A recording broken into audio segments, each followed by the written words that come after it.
tout n'est pas copiable. Tu vas voir le révérend Doumia en train de faire un travail.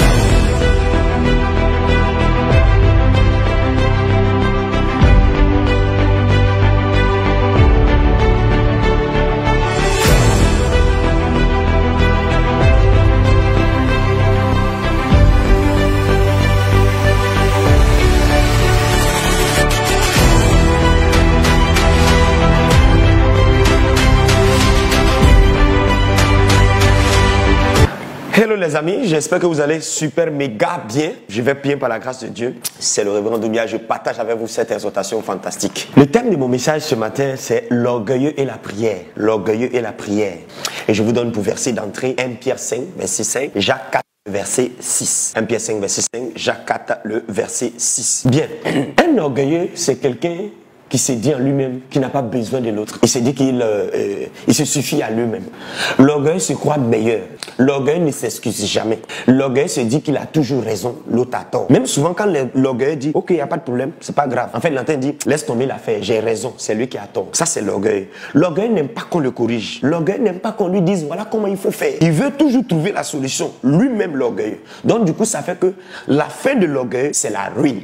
La fin de l'orgueil, c'est la chute. La fin de l'orgueil, c'est la désillusion et la confusion. Beaucoup de jeunes sont orgueilleux. Et pour voir que quelqu'un est orgueilleux, comme je l'ai dit, il a donné des signes tantôt, il n'accepte pas de conseils, il refuse qu'on corrige, on lui donne des corrections. Il se dit qu'il connaît tout, il peut faire tout par ses propres forces. Ah, l'orgueil est comme ça. Jusqu'à ce qu'il se rende compte que, ah, vraiment, ceux-là, on dirait que je ne peux pas. Voyez-vous un peu. Donc, ça, ce sont les signes d'un jeune homme orgueilleux. Mais il y a un autre type d'orgueil encore. Ça, c'est l'orgueil qui est rattaché à la prière. Et les orgueils n'ont pas une vie de prière. En réalité, la prière n'est pas prioritaire. Oui, la prière n'est pas prioritaire pour l'orgueil. Vous allez voir que l'orgueil, il aura toutes sortes d'alibis pour ne pas prier. Et c'est l'orgueil qui le pousse à faire ça. Et aujourd'hui, je vais vous parler du parallèle, du lien entre l'orgueilleux et la prière. Bien, l'orgueilleux aime bien se moquer des gens qui prient. Oui, quand tu vois un orgueilleux, il se moque des gens qui prient. Quand les gens ont une vie de prière, lui, il se moque de ça. Il peut être là comme ça, puis il voit les gens sont en prier. Oh éternel, mon Dieu, ils sont en prier en langue. Et puis il rit. Il dit, mais il y a ceux-là, ils n'ont rien à faire. Tout le temps prière, tout le temps prière, tout le temps prière. Allez développer l'Afrique. J'ai entendu les gens comme ça pendant le Covid. Vous allez vous prier, vous priez, vous priez. Ils ne savent pas que c'est parce que même on priait, que cette histoire-là même, on n'a pas pu, ça nous a pas fracassé. Voyez-vous un peu, c'est quand on est bébé spirituel qu'on dit ce genre de choses. Ne banalisez pas la prière, ne méprisez pas la prière. Chaque chose à sa place, mais honorez la place de la prière. Parce que prier, c'est pas parler à soi, c'est parler avec Dieu. Si donc tu te mets dans la perspective de parler avec Dieu, le créateur de l'univers, tu ne vas pas mépriser et banaliser la prière. Elle sera très capitale pour toi. Quand tu vas parler de la prière, tu vas même faire avec délicatesse. Parce que tu sais vraiment que sans la prière, ça ne peut pas. Il y a des hommes d'affaires qui se sont suscités. Une année, il y a eu une crise en Europe économique qui a frappé. Un milliardaire s'est jeté sous un train. Il a été écrasé. Il est mort. Pourquoi? À cause de ce qu'il ne pouvait pas supporter, que sa richesse s'est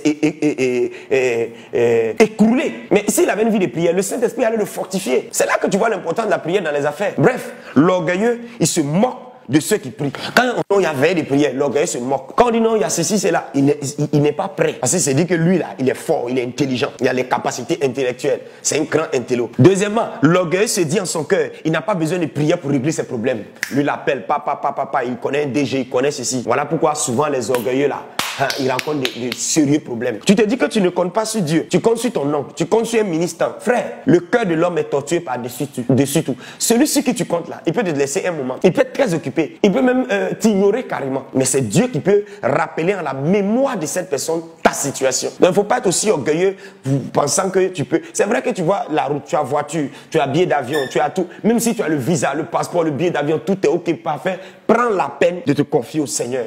Prends la peine de te confier au Seigneur. Les gens avaient visa, ils avaient billet d'avion, ils avaient tout. Et puis en montant dans l'avion, ils ont eu un malaise, ils ne pouvaient plus. On a dit, monsieur, vous ne pouvez pas effectuer le voyage, c'est fini. D'autres étaient en bon point, des grands joueurs, footballeurs excellents, futurs radieux. Et soudainement, une petite plaie, un bouton, un petit bouton. Ils ont gratté le bouton seulement, ils se sont grattés comme ça, c'est fini. C'est devenu une grosse plaie. Et pour finir, on les a amputés, coupé le pied. La carrière a été totalement détruite. Pourquoi? Parce que ces personnes-là comptaient sur eux-mêmes. Et les gens qui sont dans cette domaine, souvent, ils ne comptent pas sur le Seigneur. C'est vrai que tu es un footballeur, tu es un grand community manager, tu es un grand, je ne sais pas, entrepreneur, tu es une grande cuisinière, mais prends la peine de te confier au Seigneur. L'orgueil se dit en son cœur. Il ne dit pas à sa bouche, mais il dit en son cœur. Il n'a pas besoin de prière, petit. Ça, là, il n'y a pas besoin de prière. Moi, il n'y a pas besoin de prière. prier, il faut remplacer le mot prier là par Dieu. Moi, j'ai pas besoin de quoi? Quand tu vas savoir que prier, il te la parler à Dieu là, tu vas dire, j'ai trop besoin de prière. Ceci est vital et capital. Numéro 3, l'orgueilleux croit qu'il est capable et fort avec son intelligence. Oui, ses relations. Et donc, il n'a pas besoin de prier. L'orgueilleux fait confiance à ses relations. Aujourd'hui là, montrez-moi les relations fiables. Montrez-moi. La Bible dit que dans les derniers temps, les gens seront des traites. Les gens qui sont traites. Les gens qui sont enflés d'orgueil. Les gens qui abandonnent les frères. Une petite situation. Et c'est là, toi, tu prends ta confiance, tu mets en l'homme. La Bible dit, maudit soit celui qui se confie en l'homme. Non, je compte sur mon oncle, je compte sur ma tante, je compte sur telle personne, je compte sur tel commissaire, je compte sur tel ministre. Et si le jour où il n'est plus au pouvoir, tu fais comment? Apprends dès maintenant à compter sur le Seigneur. Certains ont compté sur leur oncle, leur tante. Soudainement, la mort les a surpris. Au moment où vous allez compte, le monsieur est parti. Numéro 4, l'orgueil ne demande pas pardon à Dieu dans la prière pour ses péchés commis. L'orgueil ne demande jamais pardon. Il se dit qu'il sait tout, il connaît tout. Oh Seigneur, je te rends grâce. Durant 7 jours, ta grâce a été avec moi. Merci beaucoup. Dieu même au ciel, il est étonné. Les uns se regardent, mais lui, la reste qu'il a fait toute la semaine là, il ne peut même pas se repentir.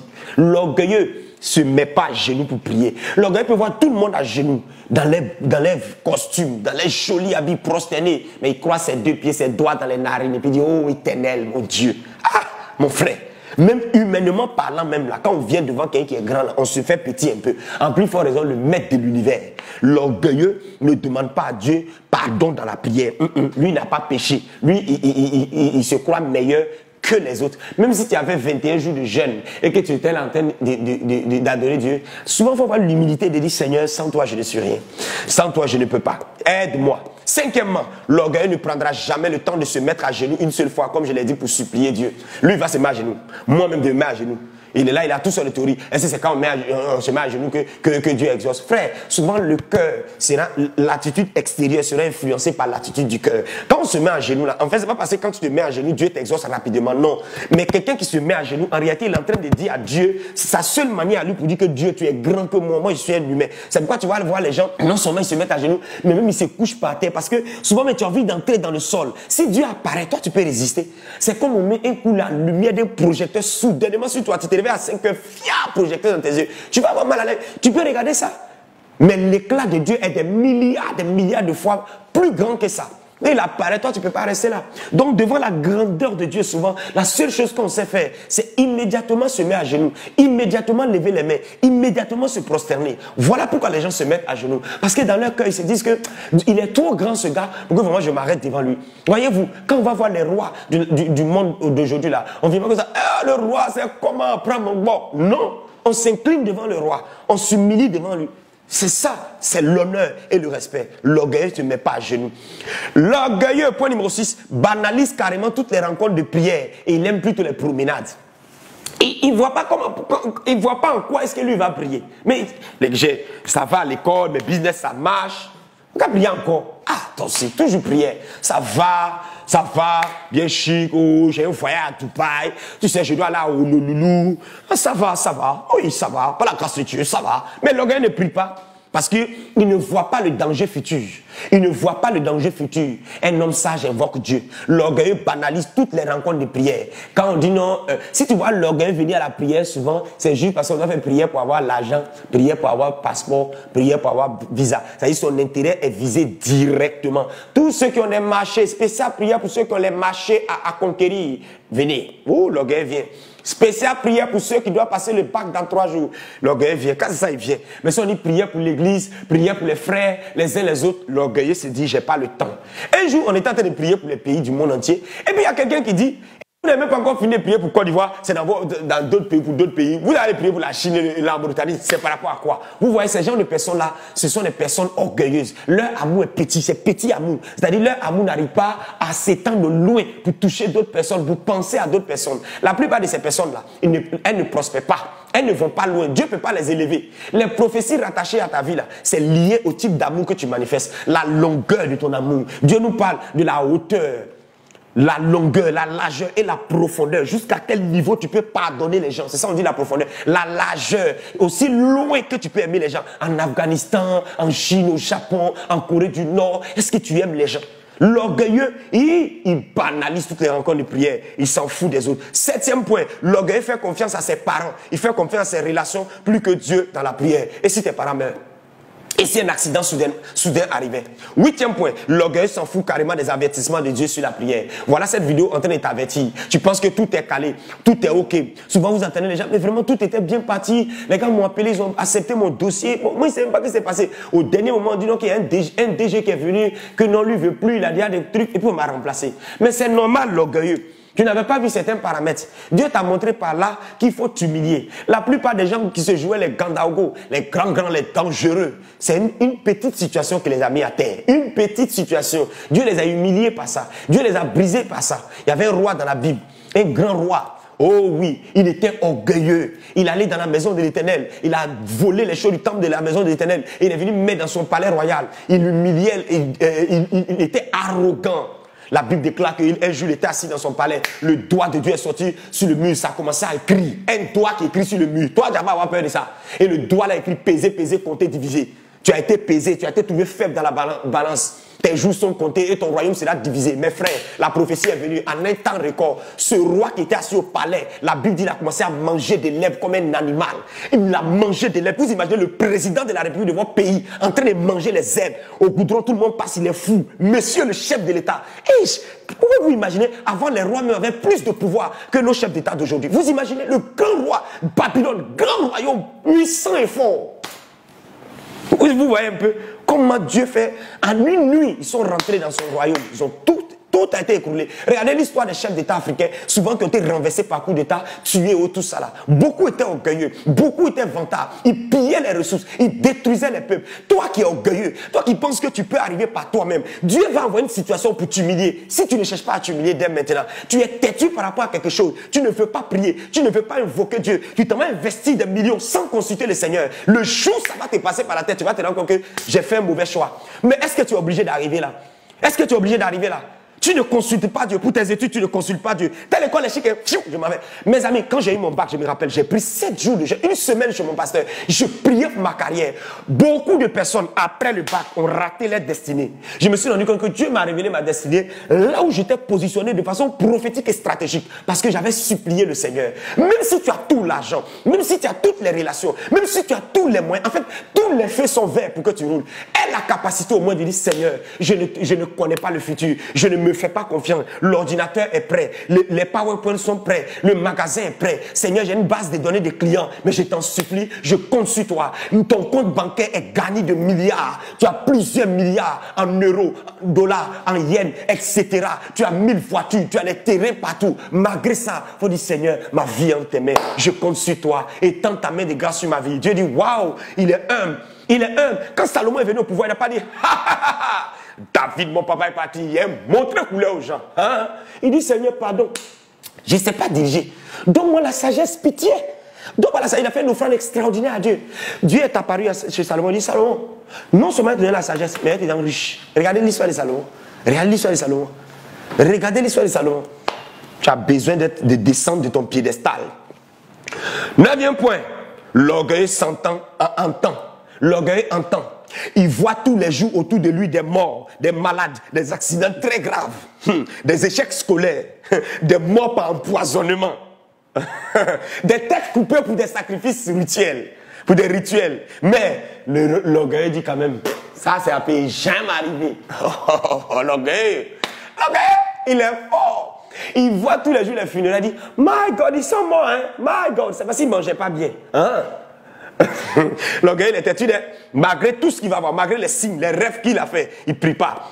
L'orgueilleux voit qu'on a empoisonné les magasins des gens, on a empoisonné les camarades, ils sont meilleurs amis, mais il ne croit pas jusqu'à ce qu'il tombe dans le piège. 10e, l'orgueilleux voit de nombreux jeunes perdre leurs parents ou les voit divorcer, mais s'en fout de la prière. Prie pas pour le père, prie pas pour la mère, prie pas pour les frères. Tu vois, tu penses que ça n'arrive qu'aux autres. L'orgueilleux, 11e point, a le temps pour les réseaux sociaux. Il est constamment sur Facebook, il est constamment sur Instagram, WhatsApp, Telegram, everything, les anniversaires, les enterrements, les show parties des cadavres, etc. Mais l'orgueilleux ne donne aucune importance à la prière. L'orgueilleux écoute cette vidéo, il va dire, oh, moi j'ai pas besoin d'écouter lui là, il n'a rien à dire, bye bye. Et puis il se déconnecte. Ça c'est l'orgueil. 12e point, l'orgueil se dit en lui-même, ouf, j'ai pas besoin de prier. mon pasteur prie déjà pour moi. Hey, ton pasteur prie déjà pour toi. Tu penses qu'il prie vraiment? Peut-être qu'il est en train de dormir. Faut pas prier. Assieds-toi là, que Daddy est en train de prier pour moi. Daddy est en train de prendre un petit café, il dort. Et il est fatigué. Prie. Lève-toi, intercède. Oh yes. Intercède. Crie pour toi. Crie pour ta vie. Monsieur l'orgueil, à partir d'aujourd'hui, sois délivré. Mademoiselle, tu vois les garçons qui t'ont donné gourmet là. Parce que tu regardais à leur forme, tu ne consultais pas l'Éternel. Tu ne disais même pas, Seigneur, c'est ta volonté. Vous savez, si vous avez déjà classé votre volonté, ce n'est pas la peine d'aller prier. Parce que vous-même, vous connaissez ce que vous voulez. Donc Dieu va se taire. Vous devez accepter de laisser de côté votre volonté. Vous décidez de prier. Cette vidéo-là, peut-être que Dieu t'a parlé, certainement. Qu'est-ce que tu vas faire à partir de ce jour? Reconnais que tu avais péché en étant orgueilleux. Reconnais que la manière dont tu réglais le problème de ta famille, ce n'était pas comme ça, qu'il fallait passer par la prière. Élève, étudiant, peut-être que vous pensez que vous n'avez pas besoin de prière, mais je vous ai donné mon exemple. Monsieur le travailleur, l'homme d'affaires, tu as besoin du Seigneur. Homme de Dieu, tu dis que, oh, j'ai les stratégies, j'ai les livres, oh, comment faire croître le ministère. Frère, il faut prier, il faut écouter Dieu, afin qu'il puisse t'orienter. À partir d'aujourd'hui, tout esprit d'orgueil est paralysé. Au nom puissant de Jésus, reçois la grâce de triompher de l'orgueil et de prier. Va maintenant. Sors de la catégorie des orgueilleux, mets-toi de côté et commence à t'humilier en mettant en application ce message. Que Dieu vous bénisse et que sa grâce soit sur vous au nom de Jésus. Amen.